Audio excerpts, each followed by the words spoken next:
हडपसर येथील लोणी काळभोर या छोट्याशा गावात रामदरा नावाचं एक सुंदर मंदिर आहे.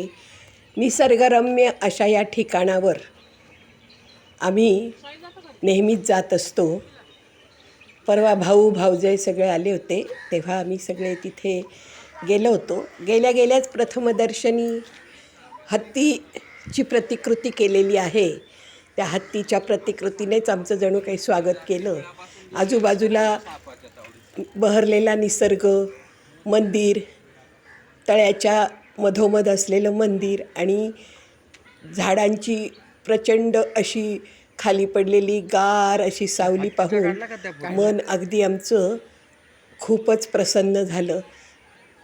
असं हे देऊळ तळ्याच्या काठी म्हणण्यापेक्षा तळ्यामध्येच वसलेलं आहे आणि असं खूप छान असं तिथे गेल्यावर वाटतं. आत गेल्यावर इथं एक ते UP साईडचेच महाराज आहेत, त्यांची इथे मूर्ती ठेवलेली आहे. त्याला आधी प्रदक्षिणा घातली सगळ्यांनी आणि मग आम्ही मेन मंदिराकडे जायला निघालो. वाटेत गणपती, रामदास स्वामी अशांची मंदिरं होती. आजूबाजूला परिसर अतिशय निसर्गरम्य असा होता. मंदिरात शांतता ठेवा, जास्त वेळ बसू नका, मंदिर परिसर स्वच्छ ठेवा अशा आजूबाजूला सूचनाही केल्या होत्या. मग मेन मंदिरात गेलो. तिथं रामायण आणि महाभारतकालीन अशा सगळ्या मूर्त्या होत्या. अर्जुनाची होती, भीष्म, जरा पुढे गेल्यानंतर मग आपला बिभीषण, रावण अशा सगळ्यांच्या मिक्स अशा मूर्त्या होत्या.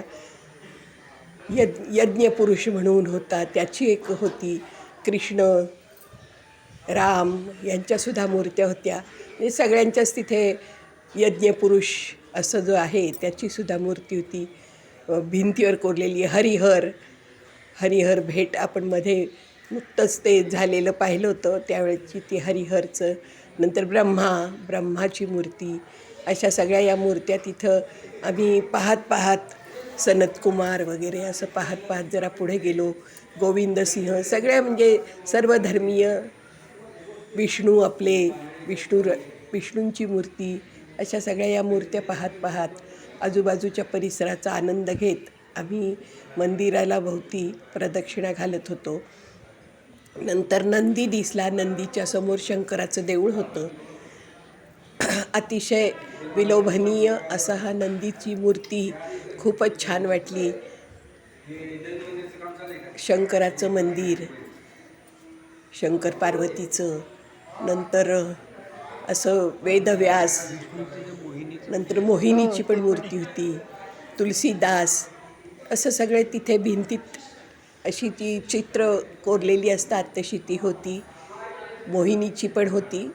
मोहिनीने जे विष्णूंनी मोहिनीच्या रूपात येऊन भूल घातली होती त्या राक्षसांना, ते सुद्धा होतं. नारद मुनींची होतं, नारद मुनी, असं सगळं. मग हनुमानाची प्रचंड अशी मोठी मूर्ती, छाती हे करून तो आत दाखवतोय. राम, सीता, लक्ष्मण, तिथे रामाचं मंदिर, कृष्ण रुक्मिणीला नेतोय लग्नाच्या वेळेला, ते सगळं दृश्य तिथे अशी कोरलेली होती. दत्तगुरू, लक्ष्मी, नंतर काही जैनांच्या पण मूर्त्या होत्या. आपल्या देवीची मूर्ती, रामाची मूर्ती, असं पण काही तिथे सगळं छानपैकी असं त्या देवळात होतं. शंकर पार्वतीची मूर्ती. मग मेन ह्याच्यात राम, सीता आणि लक्ष्मण अशी पण मूर्ती, एक मंदिर तिथे आढळलं आणि ते सगळं पाहून मन खूपच प्रसन्न झालं. गणपतीचं चित्र होतं. गणपतीला प्रसाद नैवेद्य दाखवत आहेत. देवी सतीची मूर्ती, नंतर गणपतीला मोदकाचा नैवेद्य दाखवला जातोय. असं काही दृश्य तिथे होती. ते सगळं पाहून नंतर कृष्ण अर्जुनाला गीता सांगतोय, ते सुद्धा एक असं मोठं चित्र तिथे लावलेलं होतं. दत्तगुरूंची होती मूर्ती. ते सगळं पाहून आम्हाला खूप छान वाटलं. मग शंकराचं देऊळ होतं. राम, सीता, लक्ष्मण अशी बरीच छोटी देवळं तिथे आजूबाजूच्या परिसरात होती. ती सगळी पाहून आम्हाला खूपच असं छान वाटलं. रुखमाई होती, रुखमाईचं मंदिर. नंतर जरा पुढे गेल्यावर नंदीचं दर्शन लोक घेत होते, कारण आधी नंदीला नमस्कार करायचा मग शंकराला, असं आपल्या हिंदू संस्कृतीत आहेच. त्यामुळे नंदीला पण नमस्कार करून लोक पुढे पुढे जात होते. अशा पद्धतीनं आम्ही ते मंदिराची आत गेल्यानंतर त्यावेळेला आलो होतो असं परिक्रमा केल्यासारखंच करत पंकज होतो. बरोबर आलो होतो ना. शंकर, ज्ञानेश्वर, तुकाराम सगळ्यांच्या ते मूर्त्या राहिलंच नुसतं तिथे अशा बटन चालू भिंतीत कोरलेल्या आहेत. ते बघायला अगदी छान वाटतं. गुरु नानक सिंग, म्हणजे सगळं सर्वधर्मीय असं हे मंदिर पाहून मन खूप आनंदाने भरून आलं.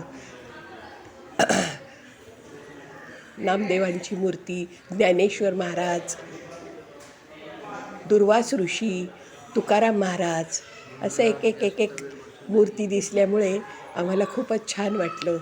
नरनारी चित्र होतं तिथे. नंतर एक रामदास स्वामींचं होतं, दुर्वास मुनी, अशा सगळ्या म्हणजे रामायण महाभारतकालीन सगळ्या मूर्त्या तिथे हो का? अशा त्या भिंतींमध्ये अशा कोरलेल्या आहेत. ते पाहून आम्हाला खूपच छान वाटलं. मग आम्ही त्या हत्तीजवळ काहींनी फोटो काढले. खूप छान वाटलं. निसर्गरम्य परिसरात बसून मन अगदी प्रसन्न झालं. एकदा अवश्य भेट द्यावं.